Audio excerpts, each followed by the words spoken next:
10-12 जणांनी योगी रामनसारखेच तांबड्या रंगाचे झगे घातले होते. त्या सर्वांनी जुलियनकडे पाहून स्मितहास्य केले. प्रत्येकजण अगदी शांत आणि समाधानी वाटत होता. जसे काही ताणतणाव वगैरे गोष्टींचे त्या गावात स्वागतच होत नव्हते. म्हणूनच की काय, जिथे त्यांचे स्वागत होते त्या आधुनिक जगात त्या गेलेल्या होत्या. खरं तर त्या गावात वर्षानुवर्षात एकही नवीन चेहरा त्यांच्या पाहण्यात आला नव्हता. पण तरीही ते सर्वजण जुलियन इतक्या लांबून त्यांना भेटायला आला म्हणून अगदी संयतपणे झुकून त्याचे स्वागत करत होते.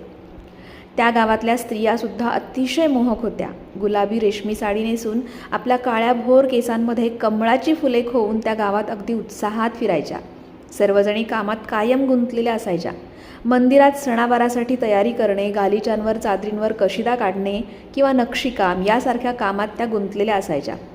त्यांच्यातली प्रत्येकजण अगदी आनंदी दिसत होती. तिथले लोक जरी वयाने मोठे आणि वयस्कर असले तरी प्रत्येकजण खूप बालिश दिसायचा.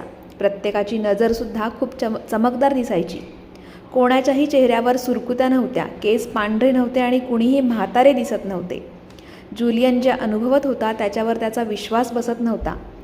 जुलियनला गेल्याबरोबर काही ताज्या फळभाज्या आणि ताज्या फळांची मेजवानी दिली गेली. ह्या प्रकारच्या खाण्याविषयी त्याने नंतर ऐकले की या योगींच्या उत्तम प्रकृतीचे रहस्य ताजी फळे आणि कच्च्या भाज्या खाणे हेही एक होते. जेवण झाल्यावर योगी रामननी जुलियनला त्याच्या झोपडीत सोडले. ती झोपडीसुद्धा अशीच फुलांनी सजवलेली होती. त्यामध्ये एक पलंग आणि एक वही ठेवली होती. काही दिवसांसाठी तरी जुलियनचे हेच घर होते.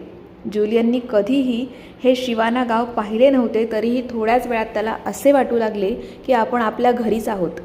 जसे काही आपण पूर्वी इथेच राहत होतो, फक्त वकिलीची प्रॅक्टिस करायला दुसऱ्या देशात गेलो होतो आणि परत आता आपल्याच घरी आलो आहोत. या जागी त्याने स्वतःमधले चैतन्य जागृत करायचे ठरवले, जे तो वकिली करत असताना त्याच्यापासून दुरावले होते. ही एक अशी पवित्र जागा होती की त्याच्यातली ही उणीव हळूहळू भरून यायला लागली होती. जुलियनचे शिवानातले आयुष्य सुरू झाले. अगदी साधे, सोपे, निर्भय आणि शांत जीवन. उत्तमातले उत्तम तर अजून यायचे होते.